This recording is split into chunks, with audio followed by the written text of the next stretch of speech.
Video کے نیچے subscribe کے بٹن پہ کلک کریں، بیل کے آئیکن پہ کلک کیجئے تاکہ ہر نئی ویڈیو کی نوٹیفیکیشن آپ کو مل جائے۔ بسم اللہ الرحمن الرحیم۔ 29ویں پارے کی تفسیر چل رہی تھی۔ سورہ نوح کا شروع کا کچھ حصہ گزشتہ جمعہ میں آپ کے سامنے بیان کیا گیا۔ تقریباً 14 آیتیں سورہ نوح کی گزشتہ جمعہ میں جو ہے بیان کی جا چکی ہیں۔ یہ سورہ جیسا کہ بتایا گیا مکے کے زمانے کے آخر وقت کا یہ سورہ ہے۔ اللہ کے نبی صلی اللہ علیہ وسلم کی ہجرت کرنے سے پہلے جو سورے اترے ہیں وہ مکی سورے ہیں، اور وہ 80 پر 4 ہیں۔ ان میں سے یہ سورہ جو ہے 70 پر 1واں سورہ ہے، یعنی اب مدینے کو جانے کے قریب قریب زمانے میں اترنے والا یہ سورہ ہے۔ اس وقت اللہ تعالیٰ نوح علیہ السلام کی دعوت کو بیان کر رہے ہیں، کس طریقے سے نوح علیہ السلام بالکل مخالف ماحول میں، کوئی ان کو سپورٹ کرنے والا نہیں، کوئی ان کا اپنا رشتہ دار ساتھ دینے والا نہیں، مالی سپورٹ نہیں، کوئی سیاسی پکڑ نہیں، کچھ بھی نہیں، بالکل مخالف ماحول میں کیسے انہوں نے اللہ کا کام کیا اس کو بیان کیا گیا، اور پھر اللہ کے ایک ہونے کو دلیلوں کے ساتھ بیان کیا گیا، اور اللہ کو ایک ماننے کے فائدے کیا ہیں وہ بھی بیان کیا گیا۔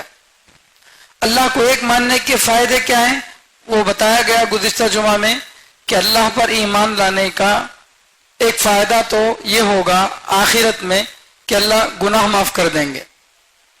دوسرا فائدہ جو دنیا میں آدمی کو ملے گا وہ یہ ہے کہ آدمی کی عمر میں برکت ہوگی، یا پھر واقعتاً آدمی کی عمر بڑھ جائے گی۔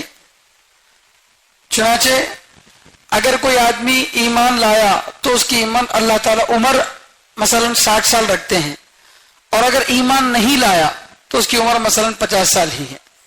تو ایمان لانے کا نقد فائدہ دنیا میں یہ ہوتا ہے کہ اس سے آدمی کی عمر میں یا تو برکت ہوتی ہے، یعنی جتنی عمر اتنی ہی ہے، لیکن چھوٹی عمر میں بڑے کام کر سکتا آدمی، اس کا ٹائم ضائع نہیں ہوگا، یا پھر حقیقت میں اللہ تعالیٰ اس کی عمر بڑھا دیں گے۔ یہ فائدے بتائے گئے تھے۔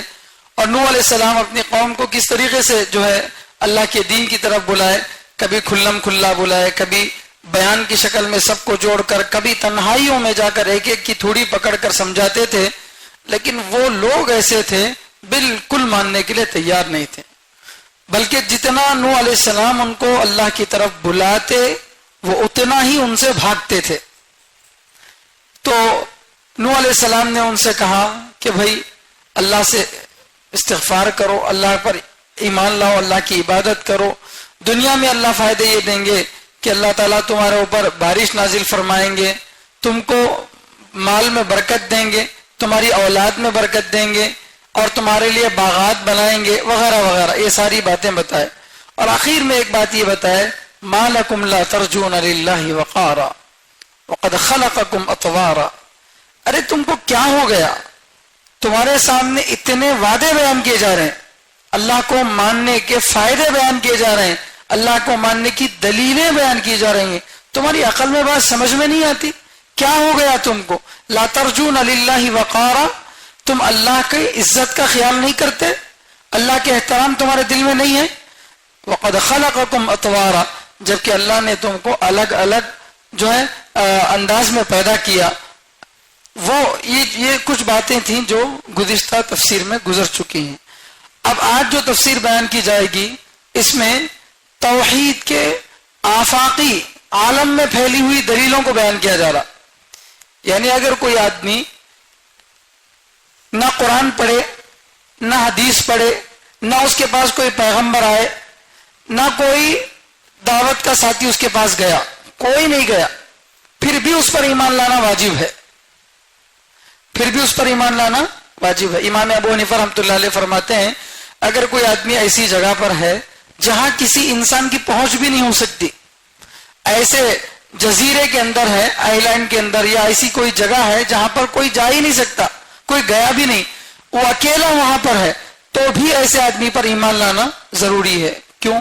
جب کوئی نبی گیا نہیں، کوئی قرآن، کوئی اللہ کی طرف سے بھیجا ہوا آدمی اس کے پاس گیا نہیں، تو وہ کیسے مانے گا؟ تو اس کا جواب یہ ہے کہ اللہ کو ماننے کے لیے نبی کا آنا، کتابوں کا آنا یا کسی کا جانا ضروری نہیں ہے، بلکہ اللہ نے دنیا میں ایسی دلیلیں پھیلا دی ہیں، اللہ نے دنیا میں اپنی قدرت کی ایسی نشانیاں رکھ دی ہیں کہ ایک ایک نشانی اللہ کے ایک ہونے کی گواہی دے گی۔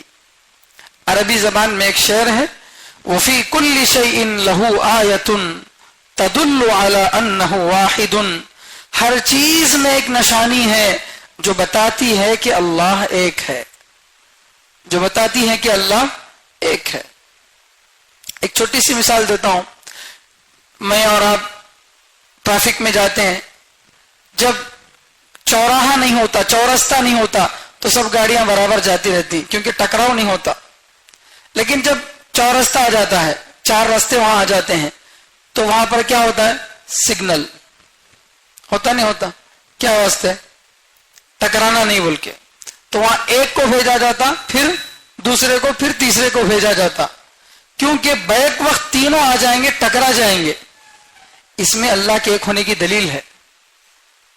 اگر تین تین خداؤں کو تم مانو گے، ہو سکتا ہے بعض چیزوں میں وہ سب مل کر ایک رہیں، لیکن بعض چیزوں میں کیا ہوتا؟ یہ خدا بولے گا بارش ہونا، وہ بولے گا بارش نہیں ہونا، یہ بولے گا اس آدمی کو ابھی مرنا ہے، یہ بولے گا ابھی نہیں مرنا ہے، تو کیا ہو جائے گا؟ کریش ہو جائے گا، ٹکراؤ ہو جائے گا۔ تو پھر ایسے وقت میں ایک کا اختیار چلے گا، دوسرے کا اختیار نہیں چلے گا۔ تو اللہ یہی بات قرآن میں فرما رہے، اگر زمین آسمان میں ایک سے زیادہ خدا ہوتے تو جس طرح ٹریفک میں چورستے پر پولیس اگر تھوڑی دیر کے لیے نہ ہو، فل بزی راستہ ہو، تو تھوڑی دیر میں ٹریفک جام ہو جاتی، حالانکہ راستہ کھلا ہے، مگر لوگوں کی بد تہذیبی سے یہ چلا گیا، وہ آ گیا، ٹھوس گیا، تو اس کی وجہ سے کیا ہوا؟ راستہ پورا جام ہو گیا۔ تو اسی لیے پولیس کیا کرتا ہے؟ پہلے ایک کو، پھر ایک کو، پھر ایک کو بھیجتا ہے۔ تو ایسے دنیا کی ہر چیز میں اگر آپ غور کریں گے تو اللہ کے ایک ہونے کی دلیل موجود ہے۔ یہ پنکھا چل رہا ہے، پنکھے کے فین میں 3 پنکھے ہیں، لیکن بیچ میں پھرانے والا گڈھا کتنا ہے؟ ایک ہی ہے۔ وہ ایک رہے گا تو ہی 3 پنکھے پھریں گے، ورنہ نہیں پھریں گے۔ ایک کالج کے 2 پرنسپل ہو سکتے ہیں، ایک گاڑی کے 2 ڈرائیور بیک وقت سٹیئرنگ لے کے بیٹھ سکتے ہیں؟ نہیں بیٹھ سکتے۔ یہ دنیا ڈگ ڈگ پہ بتاتی ہے کہ ایک ہی ہو سکتا ہے، دوسرا نہیں ہو سکتا۔ اب وزیر اعظم بننا ہے تو کیا 2 لوگ بن سکتے وزیر اعظم؟ پی ایم 2 بن سکتے؟ نہیں بن سکتے، مسئلہ نہیں رہتا تھا پھر تو۔ ایک ہی بن سکتا ہے، دوسرا نہیں بن سکتا، کیونکہ یہ کفر کرنے والے بھی جانتے ہیں کہ اختیار 2 لوگوں کو برابر کا دیا جائے تو جھگڑا ہوگا۔ میرا جتنا پاور میرے بازو والے کو بھی اتنا ہی پاور دیا گیا، تو پھر میں اپنا پاور یوز کروں گا، وہ اپنا پاور یوز کرے گا، تو کیا ہوگا؟ اختلاف پیدا ہوگا نہیں ہوگا؟ اس لیے ایک کو پورا اختیار دیا جاتا ہے، دوسروں کو اس کے انڈر میں کام کرنے کے لیے کہا جاتا ہے نہیں؟ تو یہ دنیا کی ہر چیز بتاتی ہے کہ اللہ ایک ہے۔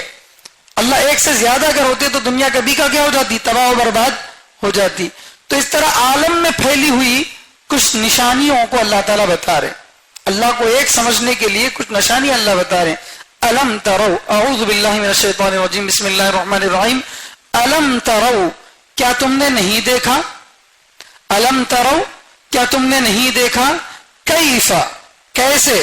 خلق اللہ، اللہ نے پیدا کیا، 7 سماوات، آسمانوں کو۔ کیا تم نے نہیں دیکھا کہ کیسے پیدا کیا اللہ نے 7 آسمانوں کو؟ طباقا، تہ بتہ، ایک کے اوپر ایک، جیسے پیاز کے چھلکے ہوتے ہیں، ایک چھلکے پہ ایک چھلکا، اس طریقے سے تہ بتہ آسمانوں کو اللہ نے کیسے پیدا کیا۔ ہم ایک چھت کے اوپر دوسرا چھت ڈالتے ہیں تو پلر بیچ میں آنا، سپورٹ رہنا، پھر زمین اس قابل رہنا، کتنے مسائل ہیں۔ ہمارے کرنول جیسے شہر میں اب پرمیشن ملا ہے 7 بلڈنگوں کا، ورنہ ہر شہر میں بڑی بڑی اونچی بلڈنگوں کی اجازت نہیں ملتی۔ کیوں؟ اس لیے کہ ایک چھت پر دوسرا چھت ڈالنے کے لیے زمین بھی ویسی رہنا، وہاں کے انجینئرز بھی ویسے رہنا، اور ساری چیزیں صحیح رہے تو نقصان نہیں ہوتا، ورنہ ایک چھت دوسرے چھت پہ گر جاتا، پوری بلڈنگ کیا ہو جاتی؟ ٹوٹ جاتی۔ تو اب چلیے کوئی بلڈنگ بنا بھی لیا، 7 منزلہ بلڈنگ بنا لیا، کتنے سال تک رہے گی؟ ایک بلڈنگ زیادہ سے زیادہ کتنے سال تک رہے گی؟ 100 سال، 50 سال، آج کے زمانے کی تو 50-60 سال میں ہی جو ہے ٹوٹ جاتی ہے۔ آسمان بن کے کتنے سال ہوئے کسی کو معلوم ہے؟ کتنے ہزاروں لاکھوں سال ہوئے کسی کو اندازہ ہے؟ رنگ بدلا، دراڑ آئی، چلو دوسروں کا چھوڑو، ہم پیدا ہو کے 20-25 سال ہو گئے، 30 سال ہو گئے، کسی کے اور زیادہ سال ہو گئے، پیدا ہوئے قسم آسمان کو دیکھتے، تب کیا آسمان میں کوئی فرق ہے؟ حکومت بدلنے سے فرق آتا آسمان میں؟ حکومت کے بدلنے سے ہوا میں فرق آتا؟ حکومت کے بدلنے سے سورج کی ٹائمنگ بدلتی؟ کچھ نہیں بدلتا۔ کیوں؟ یہ حکومت چھوٹی چھوٹی چیزوں پہ کرتے، بھکاری ہیں، کٹورا لے کے آتے ہیں 5 سال میں ایک مرتبہ، اور وہ حکومت اللہ کی حکومت ہے جو ہر وقت برابر چلتی رہتی ہے۔ تو اللہ تعالیٰ مثال دے رہے ہیں، اللہ کے ایک ہونے کو سمجھنا چاہتے ہو، آسمانوں کو دیکھو، اتنا بڑا چھت، خلق رفع السماوات بغیر عمد ترونها، اللہ نے بغیر ستون کے اتنا بڑا آسمان بلند کر دیا۔ آسمان کی بلندی کا اندازہ ہے کسی کو؟ فلائٹ اڑتی ہے، اتنی اوپر اڑتی کہ وہاں سے کوئی انسان نظر نہیں آتا، کوئی چیز نظر نہیں آتی، اتنی اوپر جانے کے بعد کیا فلائٹ آسمان پار کر جاتی ہے؟ اتنا بلند آسمان، اور پھر کوئی پلر نہیں، کوئی سپورٹ نہیں، اور پھر ایسے 7 آسمان، ایک کے اوپر ایک، ایک کے اوپر ایک، ایک کے اوپر ایک اللہ نے بنایا، تہ بتہ بنایا۔ کیا اللہ کے علاوہ کوئی انجینئر ایسا کر سکتا ہے؟ بتائیے، کوئی کر سکتا ہے؟ ارے خالی آسمان کی چوڑائی دیکھیے، آسمان کتنا چوڑا ہے، کہیں جا کر ختم ہوتا ہے آسمان۔ آپ جاتے جاتے سمندر میں پہنچ جائیں، کیا سمندر میں ختم؟ پھر جائیں گے، پھر ملے گا، پھر جائیں گے، پھر ملے گا، آپ مر جائیں گے پھرتے پھرتے، کہیں دی اینڈ نہیں ہوتا۔ ایسا کوئی چھت ہے دنیا میں؟ چلو 7 آسمانوں کو چھوڑ دو، ایک ہی آسمان، اتنا بڑا چھت کہیں ہے کیا؟ نہیں ہے۔ تو یہ کیا اللہ کے ایک ہونے کی دلیل نہیں ہے؟ اگر اللہ ایک نہیں ہوتے تو اتنا بڑا آسمان، 7 آسمانوں کو تہ بتہ ایک کے اوپر ایک اللہ نے کیسا بنایا؟ تو یہ دیکھو، سمجھ میں آتی ہے بات کہ ایک انسان آج کے اتنے ٹیکنالوجی والے زمانے میں آج اتنی بڑی بلڈنگ کھڑی کر رہا ہے، برج خلیفہ آج بنا رہا ہے، اس زمانے میں تو وہ بھی نہیں تھا، اس زمانے میں 1st 2nd فلور کا تصور ہی نہیں لوگوں میں نہیں۔ تو اس وقت اللہ تعالیٰ یہ مثال دے رہے ہیں، اب اتنی ترقی ہونے کے باوجود بھی کوئی اس کا پاؤں یا پاؤں کا پاؤں حصہ بنا سکتا ہے؟ نہیں بنا سکتا۔ اگر یہ انسانوں کی بنائی ہوئی دنیا ہوتی یا اپنے آپ بنی ہوئی دنیا ہوتی تو ایسی ہوتی نہیں ہوتی۔ اس کے پیچھے کوئی نہ کوئی بنانے والا ہے، اسی کو ہم اللہ کہتے ہیں، وہی طاقت کیا ہے؟ اللہ ہے۔ تو کیا تم نے نہیں دیکھا کہ کیسے پیدا کیا اللہ نے 7 آسمانوں کو تہ بتہ؟ وجعل القمر فیہن نورا، اور صرف آسمانوں کو بنا کر نہیں چھوڑا اللہ، آسمان کو ڈیکوریٹ بھی کیا۔ جیسے ہم چھت پہ پی یو پی کرنے کے واسطے سوچتے 10 مرتبہ، پیسہ خرچہ ہو جاتا، لائٹاں خراب ہو گئے تو کیسا، کتنا کی سوچتا آدمی، لیکن اللہ تعالیٰ آسمان کو بادل کے ذریعے پی یو پی بھی کر دیا ہے نہیں، اور پھر اس میں اللہ تعالیٰ کیسی لائٹ لگایا، دن میں ایک لائٹ، رات میں ایک لائٹ، دن میں سورج کو اللہ لگایا جو زمین کے کونے کونے تک اپنی دھوپ پہنچاتا ہے، اور پھر اس کے جاتے ہی کون آتا ہے؟ چاند آتا ہے، ستارے آتے ہیں۔ تو یہ جو آسمان میں اللہ تعالیٰ نے سورج اور چاند بنائے ہیں، اس کو اللہ اپنی قدرت کی نشانی بتا رہے ہیں۔ کیا کوئی مائی کا لال ایسی لائٹ بنایا ہے جو لائف ٹائم چلتی ہو؟ ہے کوئی لائٹ لائف ٹائم چلنے والی؟ کوئی سیل کی ضرورت نہیں، کوئی چارج کی ضرورت نہیں، سولار سسٹم کی ضرورت نہیں، کچھ بھی نہیں، صرف لائٹ لگا دو چلتے رہے گی، پھوٹے گی نہیں، ٹوٹے گی نہیں، خراب ہوگی نہیں، کچھ بھی نہیں، اس کے وولٹیج میں کوئی کمی نہیں آئے گی، پاور میں کوئی کمی نہیں آئے گی، کوئی الیکٹریشن کی ضرورت نہیں اس کو۔ ایسی کوئی لائٹ ہے؟ اللہ نے بنائی ہے ایسی لائٹ۔ وجعل القمر فیہن نورا، اور اللہ نے چاند کو ان آسمانوں میں نور بنایا، روشن بنایا۔ اللہ نے چاند کو آسمانوں میں کیا کیا؟ روشن بنایا۔ ہر آسمان میں چاند نہیں ہے، ایک ہی آسمان میں ہے، تو اللہ تعالیٰ نے چاند کو ان آسمانوں میں نور روشن بنایا۔ وجعل الشمس سراجا، اور اللہ نے سورج کو چراغ بنایا۔ اللہ نے سورج کو چراغ، چراغ کے معنی ہمارے پاس وہ لائٹ گئی تو 2 روپے کی موم بتی لاتے اسے بولتے چراغ، حالانکہ چراغ ہر روشنی پہنچانے والی چیز کو کیا بولتے؟ چراغ بولتے، اور چھوٹی ہو یا بڑی ہو۔ تو اللہ تعالیٰ جو ہے سورج کو کیا بنائے؟ چراغ بنائے۔ اور یہ سورج کہاں ہے؟ آسمانوں میں۔ چاند کہاں ہے؟ آسمانوں میں۔ ستارے کہاں ہیں؟ آسمانوں میں۔ اتنا بڑا آسمان، اس کا اتنا بڑا نظام، پھر کروڑوں دنوں سے، لاکھوں سالوں سے یہ ایسے ہی ہے، اور انشاءاللہ قیامت تک جب تک اللہ کا حکم نہیں آتا تب تک ایسے ہی رہے گا۔ کیا کسی انسان میں طاقت ہے؟ نہیں ہے، کوئی بنا نہیں سکتا۔ تو پھر یہ جس نے بنایا وہی خدا ہے۔ حضرت ابراہیم علیہ الصلوۃ والسلام اپنی قوم کو سمجھانے کے لیے کیا کریں؟ فلما رأى كوكبا قال هذا ربی، جب ستارے کو دیکھے، سٹار کو دیکھے تو بولے یہ میرا رب ہے، کیونکہ چمکتا ہے، روشنی دیتا ہے۔ فلما افل، جو وہ غروب ہو گیا تو بولے یہ میرا رب نہیں ہو سکتا۔ پھر فلما رأى القمر بازغا قال هذا ربی، پھر چاند کو دیکھے، وہ ستارے سے بھی بڑا ہے، اس کی روشنی اس سے بھی زیادہ ہے، تو کہے یہ میرا رب ہو سکتا ہے۔ لیکن جب وہ بھی ڈوب گیا تو کہا لا احب الافلین، میں ڈوبنے والوں کو پسند نہیں کرتا۔ پھر دیکھے فلما رأى الشمس بازغة قال هذا ربی هذا اکبر، یہ اب سورج جو نکلا ہے ستارے سے بھی بڑا ہے، چاند سے بھی بڑا ہے، روشنی بھی اس کی زیادہ ہے، ہو نہ ہو یہی خدا ہو سکتا ہے۔ لیکن شام میں جب ہوتے ہوتے وقت گزر گیا اور سورج بھی ڈوب گیا تو بولے لئن لم يهدني ربي لأكونن من الضالين، اللہ اگر مجھے صحیح راستہ نہ بتائے تو میں گمراہ ہو جاؤں گا۔ تو بتایا ابراہیم علیہ السلام نے پریکٹیکلی کہ نہ سورج خدا ہو سکتا ہے، نہ چاند خدا ہو سکتا ہے، نہ ستارے خدا ہو سکتے ہیں، نہ آسمان نہ زمین، کوئی خدا نہیں ہو سکتے، کیونکہ اگر یہ خدا ہوتے تو ان پر کوئی غالب نہیں آتا۔ اگر یہ خدا ہوتے تو ان پر کوئی اور غالب نہیں آتا، لیکن وقت پر سورج نکلتا ہے اور شام میں اندھیرا آ کر اس کو ڈبا دیتا ہے، پھر اس اندھیرے کو سورج جو ہے ختم کر دیتا ہے۔ یہ ایک دوسرے پر جو غالب آ رہے ہیں یہ خدا نہیں ہو سکتے۔ تو یہ اپنی قوم کو سمجھایا۔ یہ سمجھانے کی باتیں آفاق میں، عالم میں پھیلی ہوئی اللہ کی نشانیاں ہیں۔ پھر اللہ تعالیٰ انسان کی پیدائش کا ذکر کر رہے ہیں۔ اوپر بھی اللہ نے بتایا تھا وَقَدْ خَلَقَكُمْ أَطْوَارًا، اللہ نے الگ الگ مرحلوں میں تم کو پیدا کیا۔ انسان کو کیسے پیدا کیا اللہ تعالیٰ؟ آگے اس کا بھی ذکر ہے وَاللَّهُ أَنبَتَكُم مِّنَ الْأَرْضِ نَبَاتًا، اللہ نے اگایا تم کو، پیدا کیا نہیں بول رہے ہیں، کیا بول رہے ہیں؟ اگایا۔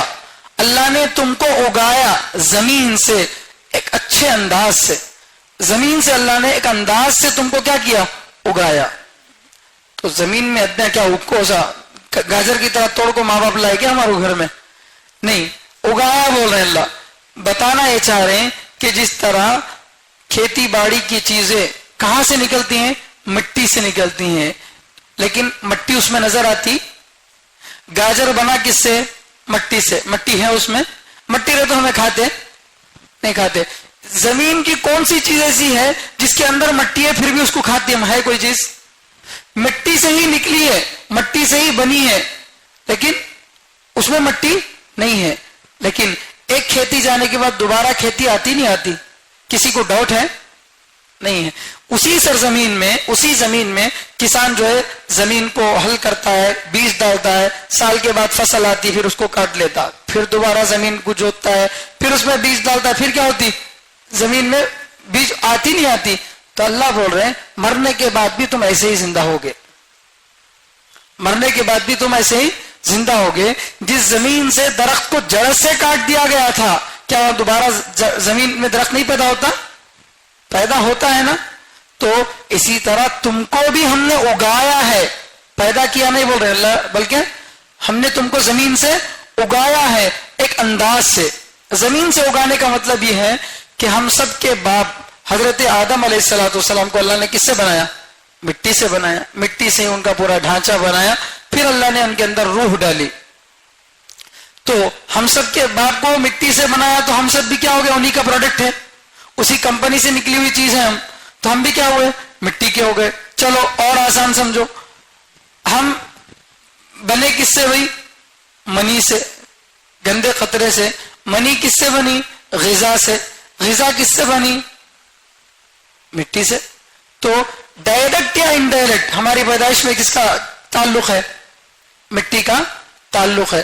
تو جس طرح مٹی سے چیزیں اگتی ہیں ایسے ہی تم بھی مٹی سے ہی اگے ہو، یعنی مطلب تمہاری پیدائش بھی کس سے ہوئی ہے؟ مٹی سے ہی ہوئی ہے. واللہ انبتکم من الارض نباتا. اس لیے زیادہ اونچا جانے کی ضرورت نہیں ہے، ملنا وہیں سے، جہاں سے آئے تھے وہیں جانا ہے. اللہ نے تم کو زمین سے ایک اچھے انداز سے اگایا، پیدا کیا. ثم یعیدکم فیہا، پھر اللہ اسی میں تم کو لوٹائے گا، اسی میں تم کو لوٹائے گا. جس زمین سے اللہ نے ہم کو پیدا کیا تھا، ایک خوبصورت انسان بنایا تھا، اسی سرزمین میں ہم کو کیا کرتے ہیں؟ لوٹاتے نہیں لوٹاتے. یا تو قبر میں ڈال کر دفن کر دیتے، یا پھر کسی مچھلی کے پیٹ میں جاتے، یا جل کر راک کر، بہرحال کچھ بھی ہو کہاں جاتے؟ مٹی میں ہی آدمی جاتا ہے. پھر اللہ تعالیٰ تم کو کیا کرتے ہیں؟ مٹی میں لوٹاتے ہیں. وَيُخْرِجُكُمْ إِخْرَاجًا، اور تم کو ایک اچھے انداز سے مٹی سے نکالتے ہیں. یعنی قیامت کے دن، قیامت کے دن زمین سے بدن ایسے اگیں گے جیسے بارش پڑنے سے پودے اگتے ہیں. آدمی کی روح کو کبھی موت نہیں آتی، آدمی کی آتما اس کو کبھی موت نہیں آتی. موت کس کو آتی ہے؟ جسم کو آتی ہے نہیں. اصل تو انسان جو نام ہے وہ کس کا ہے؟ روح کا نام ہی اصل میں انسان ہے، بدن کا نام اصل میں انسان نہیں ہے. مثال کے طور پر ایک آدمی کے ہاتھاں پیراں پورے تھے، بیچارے کا ایکسیڈنٹ ہو گیا، پاؤں کٹ گیا، تو اب اس کو نام بدل ڈالتے کیا؟ جب تک اس میں جان ہے اس کا نام رہتا نہیں رہتا. چاہے دونوں ہاتھ کٹ جائیں، چاہے دونوں پیر کٹ جائیں، تب بھی بدن کے نقصان سے اس کا نام بدلتا نہیں ہے. آدمی بالکل صحیح سلامت ہے، ذرہ برابر بھی ڈیمیج نہیں ہوا، صرف روح نکل گئی اس میں سے. صرف کیا ہو گئی؟ روح نکل گئی. تو اب جنازے کی نماز بول کے بولتے عبد الرحمان بھائی کی نماز، عبداللہ بھائی کی نماز بول کے نہیں بولتے. کیوں؟ ارے عبد الرحمان بھائی اتنا بھائی ہے، عبداللہ بھائی اتنا ہے، فاطمہ عائشہ چھینا ہے، عورت ہے مرد ہے جو بھی ہو، جو نام تھا اس کا وہ اتنا، لیکن نام سے پکارتے کیا بولتے؟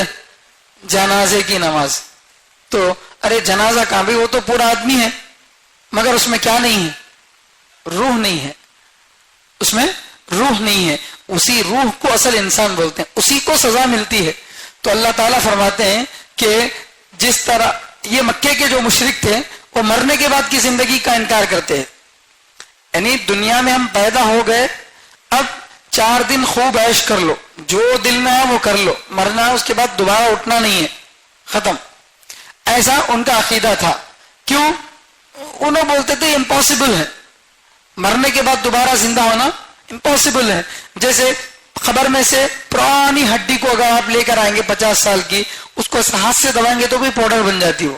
اب یہ پاؤڈر بن گئی، اس کا ایک ایک ذرہ کہاں اڑ کے چل گیا کہ اس سے دوبارہ انسان کیسے بناتی ہے اللہ؟ بولے تو اللہ ان کو سمجھا رہے ہیں جس طرح زمین میں سے کھیتی کاٹنے کے بعد دوبارہ وہاں سے کیا کرتے ہیں؟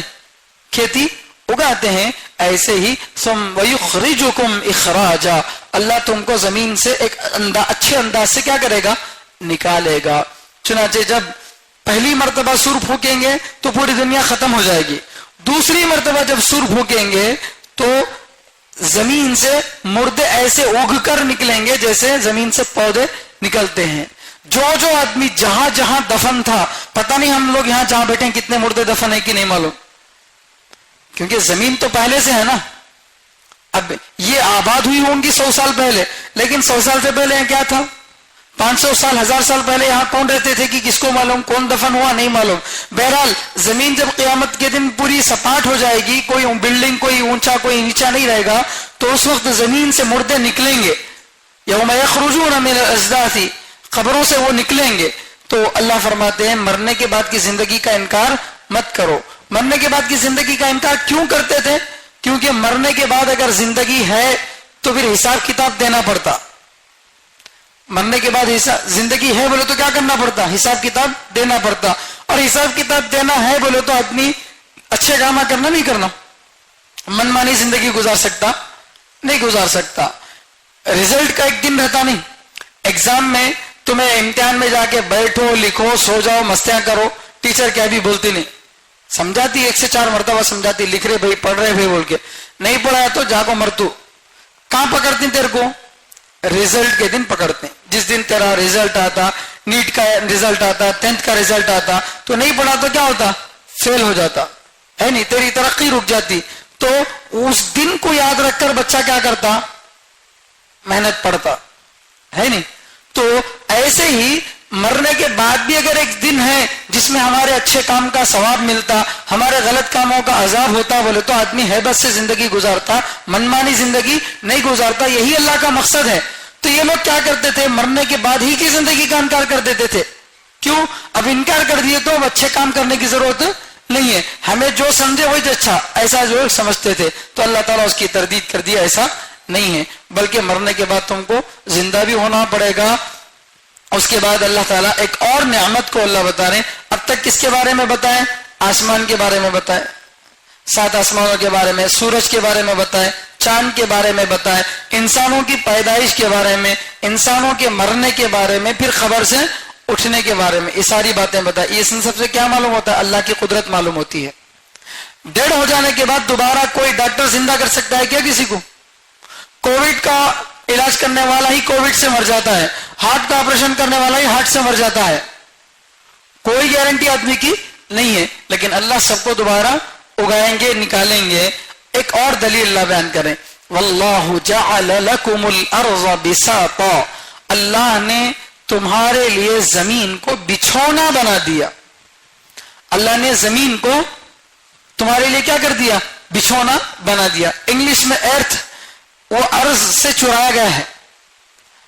پرانی زبان عربی ہے, انگلش نہیں ہے. انگلش میں ساری چیزیں جو ہے چرائے ہوئے ہیں. اکثر کوئی بولا کرتے ڈیکوریشن بول کے, تو انگریزی ڈیکوریشن بول دیا. ڈیکوریشن بولے تو ان کیا بول دیا؟ ڈیکوریشن. فارسی میں مادر بولتے ماں کو, تو انگلش میں کیا ہو گیا؟ مدر. فارسی میں بھائی کو بولتے ہیں برادر, تو انگلش میں کیا ہو گیا؟ بردر. تو بہت سارے الفاظ عربی سے اس سے چرائے ہوئے ہیں اس کے اندر. تو ارض کے معنی زمین, اس کو ذرا بدل کے کیا کر دیے؟ ارتھ کر دیے. تو اللہ کیا کرتے ہیں؟ واللہ جعل لکم الارض بساطا, اللہ نے تمہارے لیے زمین کو بچھونا بنا دیا. بچھانا کیسا رہتا؟ ایسا سیدھا رہتا, نیچے رہتا, جس پر آدمی آرام سے سو سکتا ہے. حالانکہ زمین کی حقیقت کیا ہے؟ سائنس میں کیا پڑھے ہم؟ زمین کیسی ہے؟ گول ہے. مسجد کا گنبد ہے اوپر, مثلا گنبد پہ جا کے سو کے دکھاؤں, سو سکتے؟ فوراً مغرب کی نماز میں جنازہ آ جاتا ہے نہیں, سو سکتا نہیں کون بھی. کتنا بھی بڑا گنبد رہندے آدمی سو سکتا نہیں. اچھا چلو بھائی سو گیا, بڑا گنبد تھا, اس میں چلنا بھاگنا دوڑنا جیسے ہم زمین میں کر رہے ہیں سب کر سکتے ہے؟ ایسا کوئی بڑا گنبد نہیں ہے. لیکن پوری دنیا کیا ہی ہے؟ گول ہے. مگر اس میں ہم بیٹھ رہے ہیں, سو رہے ہیں, کھا رہے ہیں, پی رہے ہیں, زمین کو کھود رہے ہیں. جس گنبد میں ہم وہ گنبد کو کلاڑی لے کے مارے تو رہتا گنبد, لیکن اسی زمین کو ہم کیا کر رہے ہیں؟ کھود رہے ہیں. اسی میں رستے بنا رہے ہیں, اسی میں گھر بنا رہے ہیں, سب کچھ اس میں کر رہے ہیں. لیکن پھر بھی ایک گنبد ٹوٹا, درار آئی, گرا دیا ہمارے کو نہیں. کس کی قدرت ہے؟ اللہ کی قدرت ہے. اللہ نے زمین کو گول بھی بنایا مگر اس میں رہنے کے قابل بھی بنایا, اس کو رہنے کے قابل بھی بنایا. سورج بیک وقت پورے آل ورلڈ کو کور نہیں کرتا, نہیں, اوپر رہا تو نیچے کی دنیا میں اندھیرا رہتا. اب یہاں پر جو شام ہو رہی ہے تو امریکہ میں صبح ہو رہی ہے نہیں, تو کیوں؟ اس لیے کہ زمین گول ہے. بیک وقت تو سورج کی روشنی ہر جگہ نہیں پہنچ سکتی. تو اتنی گول زمین کو چاہیے تو یہ تھا کہ اگر زمین گول ہو تو کوئی چل نہیں سکتا, اس میں گر جاتا, صحیح سے بیٹھ نہیں سکتا. لیکن اللہ نے کیا کیا؟ گول بھی بنایا, پھر رہنے کے قابل بھی بنایا. ہے کوئی ایسا سائنسدان کوئی گھر کا چھت ایسا بنا کے وہ چھت پہ آرام سے رہ بھی سکتے ہیں مگر چھت گول بھی رہتا ہے. کوئی مائیکلال ایسا نہیں ہے, کوئی بھی نہیں ہے, کر نہیں سکتا کوئی بھی. تو اللہ فرما رہے ہیں جو کوئی نہیں کر سکتا وہ اللہ نے کر کے دکھایا بھی کیا. اور کیا 5 سال کے لیے اللہ میاں کر رہے ہیں؟ نہیں, ہمیشہ کے لیے, پہلے سے بھی تھا اور آگے بھی رہے گا. تو یہ جو اللہ نے زمین کو بچھونا بنایا یہ اللہ کی قدرت کی نشانی ہے. اسے دیکھ کر سمجھو کہ اگر کوئی انسان دنیا کو بنایا ہوتا یا دنیا اپنے آپ وجود میں آ گئی ہوتی, کوئی بڑی طاقت اس کے پیچھے نہ ہوتی, تو پھر یہ دنیا کا نظام ایسا نہیں ہوتا.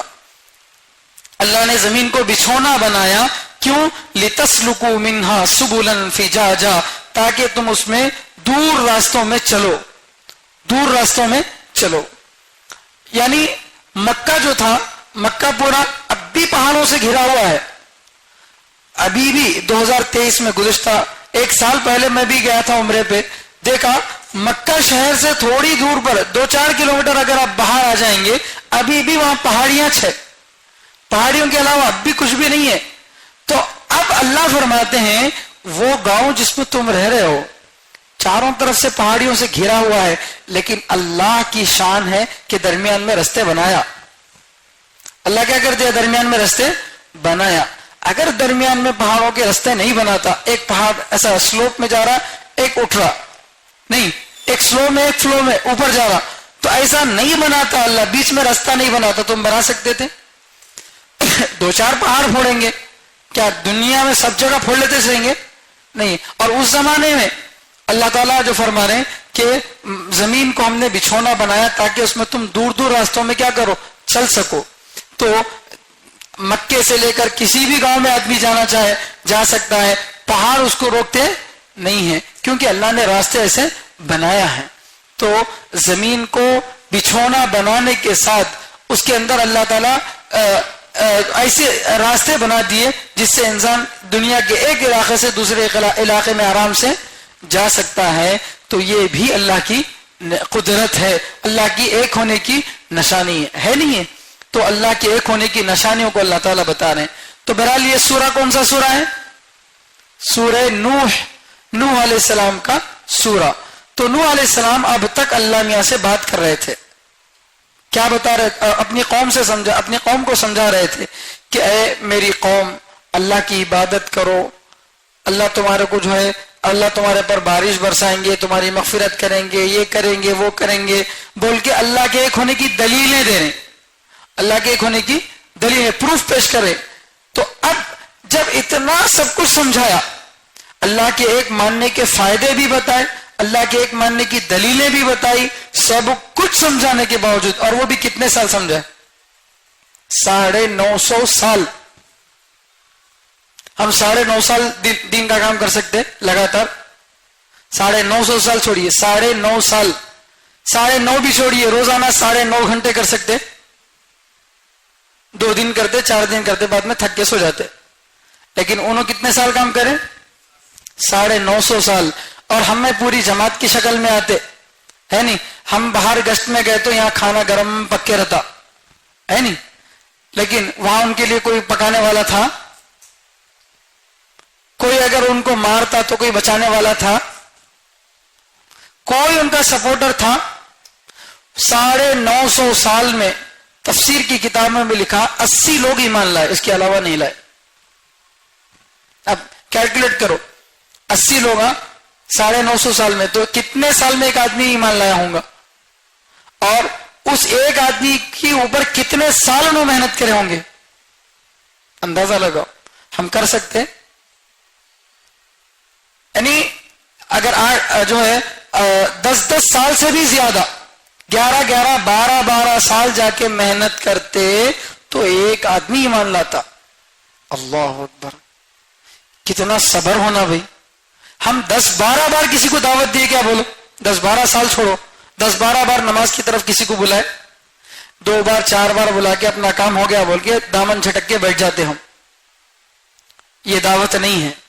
مرتے دم تک کرنا ہے. ہم کو نا امید نہیں ہونا ہے. ہمارے کو اللہ تعالیٰ نتیجہ دیکھنے کے لیے نہیں بولا, ہمارا کام کرنا ہے, بس اتنا ہی. اس کا ریزلٹ کیا آئے گا؟ سامنے والا مانتا نہیں مانتا وہ ہماری ذمہ داری نہیں ہے. لست علیہم بمسیطر، زبردستی ان پر مسلط نہیں ہم. وما علینا الا البلاغ المبین، ہمارے اوپر کھلا کھلا پہنچا دینے کی ذمہ داری ہے. اب وہ نہیں مانتا ہے اس کی ذمہ داری ہے، وہ جانے، اس کا خدا جانے. تو اتنے سال محنت کرنے کے بعد صرف 40 لوگ ایمان لائے، اور وہ 40 لوگ جو ایمان لائے تھے بڑی مشکل سے، ان 40 پر بھی وہ لوگ ظلم کرتے تھے اور ان کو گھسیٹنے کی کوشش کرتے تھے. تو اب بتاؤ، آج ہم ایک پارٹی سے پریشان ہیں، نہیں ان میں ایسا کر ڈالا ویسا کر ڈالا بول کے، یہ ظلم جو یہاں بیان کیا جا رہا اس کے مقابلے میں اس کا ظلم کچھ ظلم ہے. ارے ان کہا کہ ابھی ہمارے اوپر ایسا، ہمیں مسلمان زبردستی ہاتھ پکڑ کے چلو تمہیں مندر میں ان کو بلا لگ گیا. ہم اتنے موافق ماحول میں کام کرنے تیار نہیں ہیں، ڈر جا رہی ہم کام کرنے کے واسطے. اور نوح علیہ السلام کیسے مخالف ماحول میں کام کرے ہیں، جہاں اتنے سال محنت کرے تو ایک آدمی ایمان قبول کر رہا، 2 آدمی ایمان قبول کر رہے ہیں. پورے 950 سال کی محنت میں 80 لوگ ایمان لائے، اور وہ 80 لوگوں کو بھی انہوں جینے نہیں دیے، ان کو بھی واپس کفر میں لانے کی کوشش کر رہے تھے. تو پیغمبر کا دل کیا بولا ہوگا، کیسا دل ہوگا ان کا، کتنی جو ہے محنت کے ساتھ وہ لوگوں کو ایمان قبول کرا لگا اور انہوں لے کے چلے جا رہے ہیں. تو اب نوح علیہ السلام اللہ سے شکایت کر رہے ہیں. قال نوح علیہ السلام نے کہا ربی، اے میرے رب، انہم عصونی، انہوں نے میری نافرمانی کی. قال نوح علیہ السلام نے کہا ربی، اے میرے اللہ، انہم عصونی، انہوں نے میری بات نہیں مانی.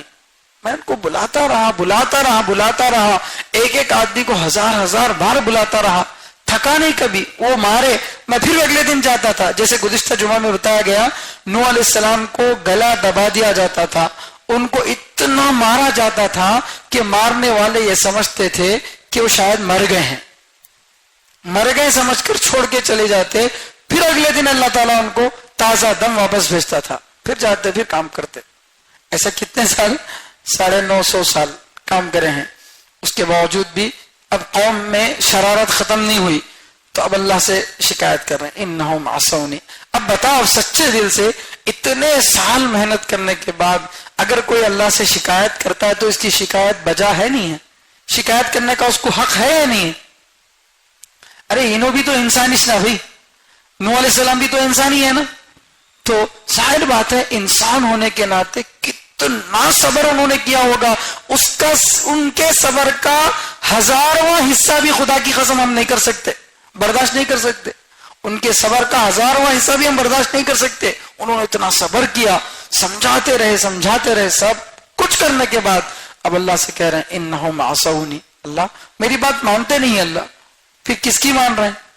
واتبعوا من، اس شخص کی بات مان رہے ہیں، اس شخص کے پیچھے چل رہے ہیں.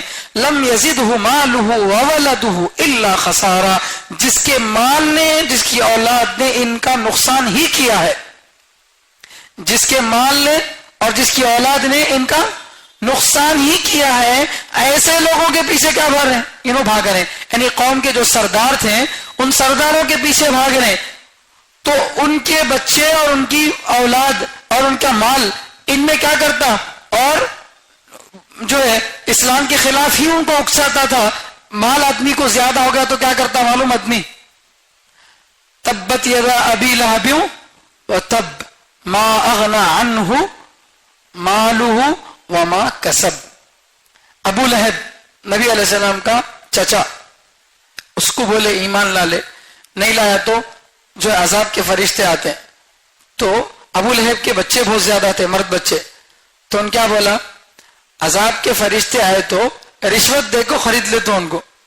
کیا کیا آندھرا کی پولیس کی سرکار، پولیس بک جاتی لیکن فرشتے بک جاتے نہیں بکتے. تو وہ کیا بولا؟ میں پیسے دے کے عذاب کے فرشتوں کو خرید لیتا ہوں، اگر پھر بھی عذاب کا فرشتہ میرے کو مارنے آیا تو میرے مرد بچے کئی کو جی، میرے مرد بچے کیا کرتے ہیں؟ مار کو بھگاتی ہیں فرشتوں کو. دیوانہ کیا سمجھ لیا کہ فرشتے بولتا. تو اب وہی بات، مال زیادہ تھا نا اس کے پاس، مرد بچے زیادہ تھے تو گھمنڈ آتا. آدمی کا دماغ ٹھکانے پہ نہیں رہتا. اب آدمی کیا کرتا, میرے پاس مال ہے, میرے پاس بچے ہیں, ایسا کرتا. تو اللہ تعالیٰ فرما رہے ان کے مال, ان کے بچے, ان کے اندر اور نقصان ہی بڑھایا ان کو, اور اسلام سے ان کو دور ہی کیے. تو اللہ انہوں میری بات تو نہیں مانے, ان امیروں کی بات مانے جن کے بچے اور جن کے مالوں نے ان کے اندر نقصان ہی کا اضافہ کیا, ان کی کوئی بھلائی ان سے نہیں ہوئی. وَمَكَرُوا مَكْرًا كُبَّارًا, اور وہ مالدار ان کا نقصان بھی کرتے رہے اور بڑی بڑی چال چلتے رہے, بڑے بڑے داؤ چلتے رہے. داؤ چلنے کا مطلب گیم کھیلنا, مطلب چال چلنا. اسلام کو روکنے کے لیے نوح علیہ السلام کی دعوت کو فیل کرنے کے واسطے بڑے بڑے پینترے استعمال کرتے تھے, بڑی بڑی تدبیریں استعمال کرتے تھے, گیمز کھیلتے تھے کہ کیسے نوح علیہ السلام کی دعوت کیا ہو جائے, ضائع ہو جائے, فیل ہو جائے. اس کی وہ کیا کرتے تھے, کوشش کرتے تھے. وَمَكَرُوا مَكْرًا كُبَّارًا, بہت بڑی بڑی سازشیں انہوں نے کر لی. سازشیں کرتے ہوئے کیا بولتے تھے, اگر نوح علیہ السلام کسی کے پاس جا کر اس کو دعوت دیتے تو پہلی بات تو گزشتہ سورہ آیتوں میں بتایا گیا, نوح علیہ السلام اگر کسی کے پاس جاتے تو پہلے کان میں انگلیاں رکھ لیتا. کیا کرتا تھا, کان میں انگلیاں رکھ لیتا تھا تاکہ ان کی بات سنائی نہ دے.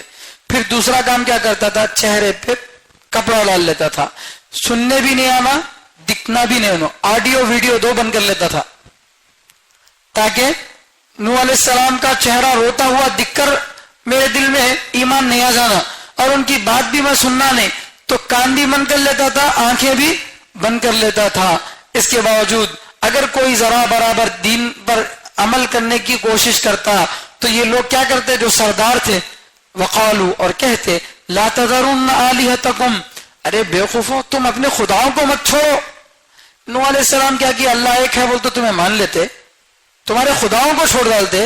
لا تذرن آلہتکم, اپنے خداؤں کو ہرگز مت چھوڑو.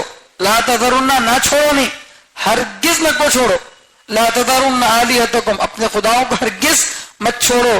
ولا تذرن ودا ولا سواع, ود کو مت چھوڑو, سواع کو مت چھوڑو. ولا یغوث ویعوق ونسر, یغوث کو مت چھوڑو, یعوق کو مت چھوڑو, اور نصر کو بھی مت چھوڑو. یہ ان کے خداؤں کے نام ہیں, ود, سواع, یغوث, یعوق, نصر. یہ 5 لوگوں کے نام یہاں پر بیان کیے گئے ہیں. یہ کون لوگ تھے؟ آدم علیہ السلام کے بعد, نوح علیہ السلام سے پہلے یہ 5 بزرگاں تھے اس زمانے کے, جو بہت ہی نیک تھے, لوگوں کو اچھی باتوں کا حکم دیتے تھے, اور اس زمانے کے لوگ ان کی بات مانتے تھے, ان کی بڑی عقیدت کرتے تھے. اب عقیدت میں اتنی زیادہ جو عقیدت ان کی بڑھ گئی کہ محبت اتنی زیادہ کسی سے نہیں ہو جانا کہ وہ محبت کیا بن دے, خدا بنا دے اس کو, سمجھے. تو اب کیا ہوا, وہ 5 اللہ والے جو تھے ایک ایک کر کے مر گئے. ان میں سے ایک عورت بھی ہے, تو وہ جو ہے مر گئے. تو اب شیطان آیا ان لوگوں کے پاس اور آ کر بولا کہ بھائی تمہارے بزرگاں ایک ایک کر کے مرتے چلے جا رہے ہیں, انہوں اتنے اچھے کام کر کے گئے, تمہارے بچوں کو بتانے کے واسطے کہ یہ ہمارے بزرگاں تھے, انہوں بہت اچھے کام کرے, ان کا جو ہے مجسمہ بناؤ, ان کی مورتی بناؤ, بلکہ جو ہے حکم دیا. کیا واسطے؟ عبادت کرنے نہیں, خالی چپکے بنا کو رکھو تمہارے بچوں کو بتانے کے واسطے. بلکہ تو پہلا کام, مورتی بنانا اسلام میں جائز نہیں ہے, فوٹو بنانا جائز نہیں ہے, ضرورت پر جائز ہے. تو مگر انہوں کیا کریں, مان لیے, اچھی بات ہے, مقصد اچھا تھا لیکن کام کیا تھا, غلط تھا. تو اچھے مقصد سے بنا لیے. اب اس کے بعد جب مورتیاں بن گئی, جنریشن کتنے سال میں ایک مرتبہ بدلتا ہے, 15 سال میں ایک جنریشن بدل جاتا ہے. ہر 100 سال میں 7 جنریشن آتے ہیں, ان میں سے ایک جنریشن کام نہیں کرتا. 6 جنریشن جو ہے ہر 100 سال میں جو ہے زندہ رہتے, سمجھے. اب یہ 2023 میں 90 سال 90 پر 5 سال کی عمر کے لوگ ابھی 2024 میں ان کا دماغ الگ رہتا. اب آج کے 10 سال کے بچے کا دماغ کیا ہوتا, الگ ہوتا. تو ہر 10-15 سال میں جنریشن گیپ آ جاتا, اسی لیے ایجوکیشن سسٹم بدلتے رہتا, ہر 10-15 سال میں ایک مرتبہ بدلتے.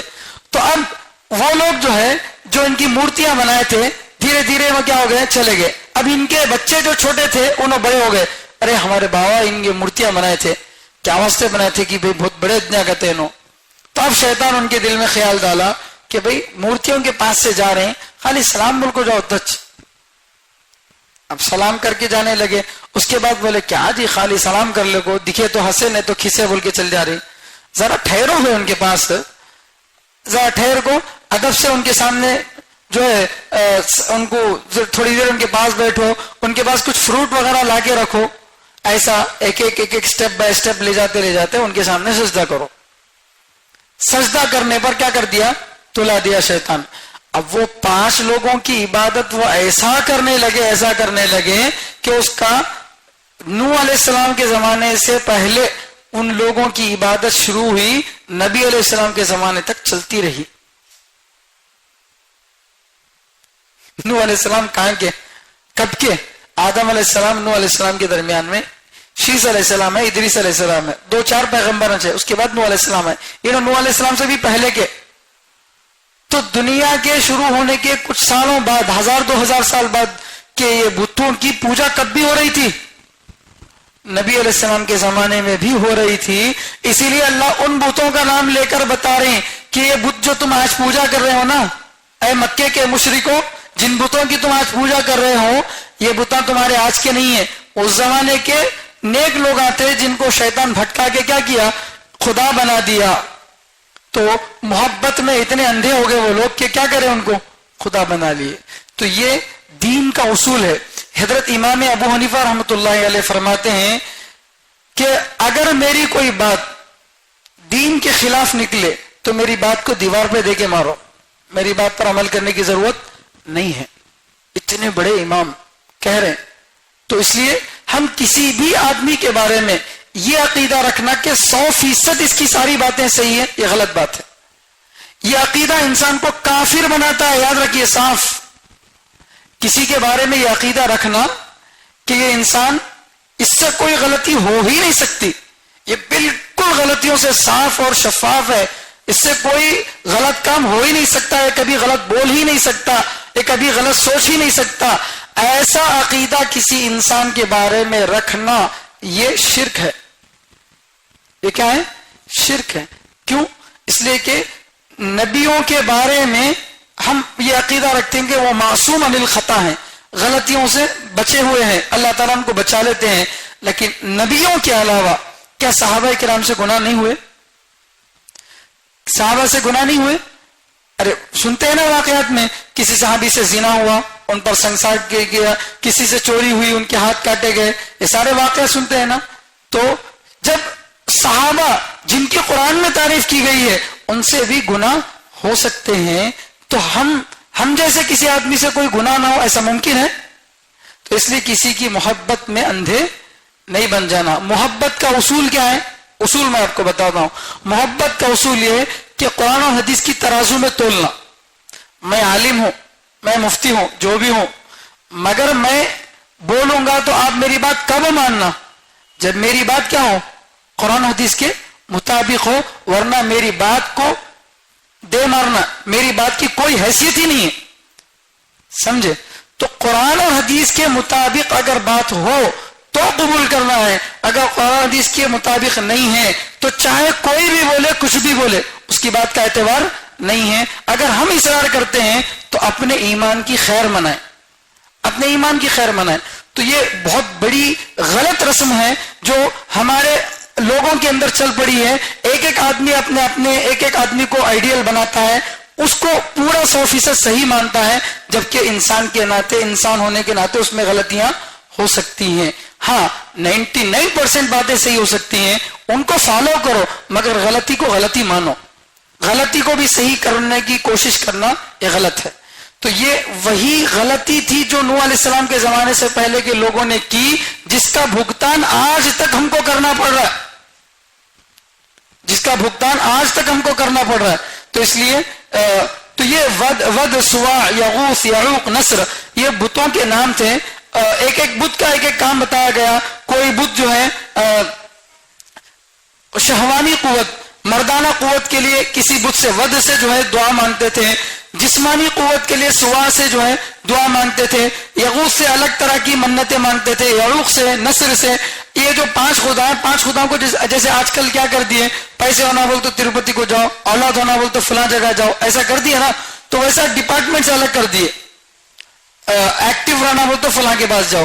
یہ ود جو بت تھا، اس کے بارے میں لکھا ہوا ہے کہ اس کی تصویر ایسے بنائی گئی تھی جیسے کوئی ہٹا کٹا آدمی ہو. آج کل کے زمانے میں آپ سمجھ سکتے ہیں اسی کس کی مورتی رہتی بول کے، بالکل 6 پیک جو اس زمانے میں تھے نہیں. لیکن اب آج کے زمانے میں بتوں کو بھی کیا کر رہے ہیں، 6 پیک میں دکھا رہے ہیں. پورے رانوں کے پاس بٹا پڑے ہوئے ہیں، سمجھے، ایسی بت کی تصویر بتا رہے ہیں. اس زمانے میں کیسے تھے کہ وہ لوگ معلوم نہیں، لیکن اس کو بتاتے ہیں. دیکھتے سمجھ میں آنا کہ شکتی کے واسطے اس کو استعمال کیا جاتا بول کے. بعض کو ایسا ڈینجر، زبان باہر نکال ڈال کو ایسا دکھاتی ہیں کہ اب انہیں جو ہے مارنے کے واسطے، کسی کو مارنا ہے تو اس سے پوجا کرنا. ایک ایک کو ایک ایک طریقے سے کیا کیا گیا، ڈیکوریٹ کیا گیا تاکہ اسے دیکھتے تو وہ میسج سامنے آنا. اللہ اکبر. یہ انسان کی بناوٹ ہے، انسان کی بناوٹ ہے.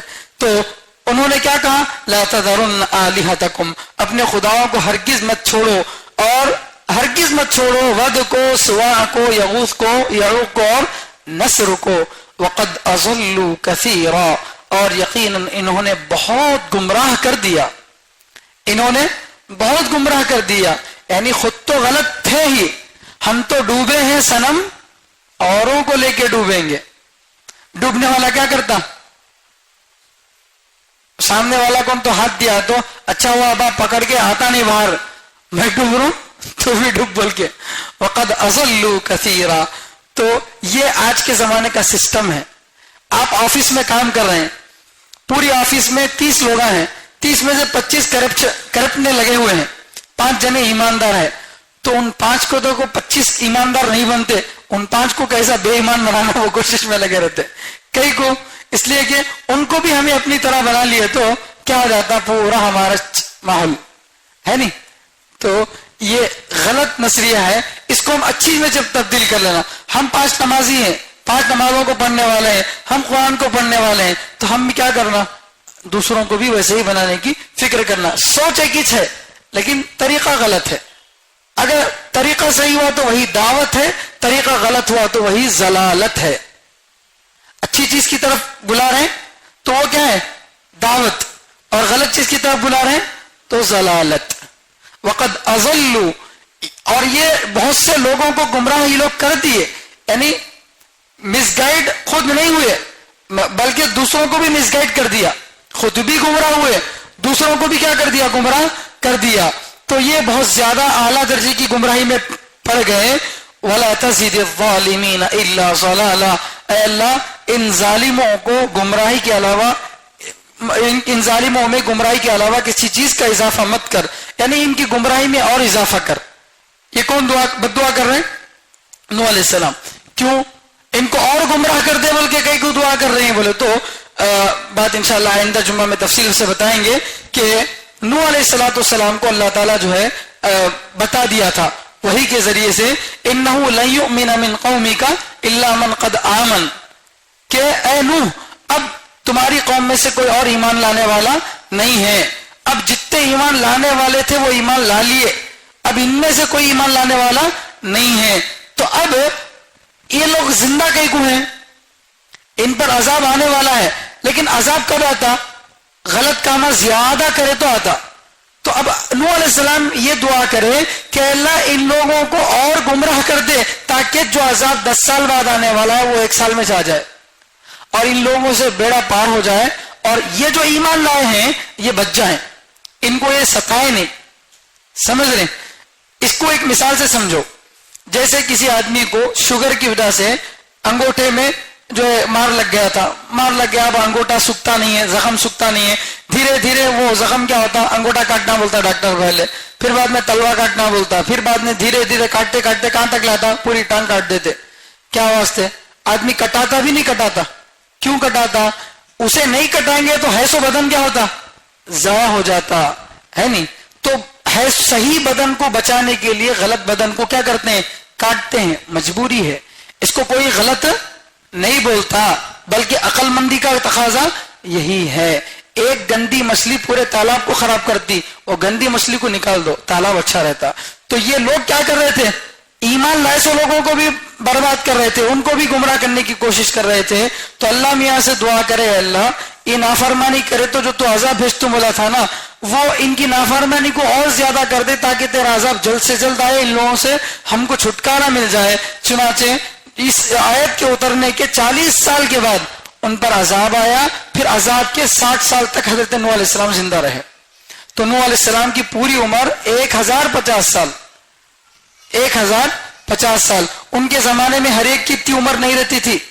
ہمیں سوچتے سمجھتے آدم علیہ السلام کی 1000 سال، نوح علیہ السلام کی 1050 بولتے ہو، ابراہیم علیہ السلام 400-500 سال تو زیادہ نہیں تھے. ایسا نہیں، وہ ان کو معجزے کے طور پر عمر اتنی بڑی دی گئی تھی، ورنہ ہر ایک کی اتنی عمر بڑی نہیں ہوتی تھی. کئی جنریشن بدل گئے، باپ پر محنت کرے، دادا پر محنت کرے، پوترے پر محنت کرے، سب کے سب نافرمان نکلے. تو اب بد دعا کر رہے ہیں کہ اللہ کیونکہ کوئی ایمان لانے والا ہے نہیں تو ان کے اندر اور کیا کر دے، گمراہی میں ان کی اضافہ کر دے تاکہ ان کو عذاب جلد سے جلد آئے.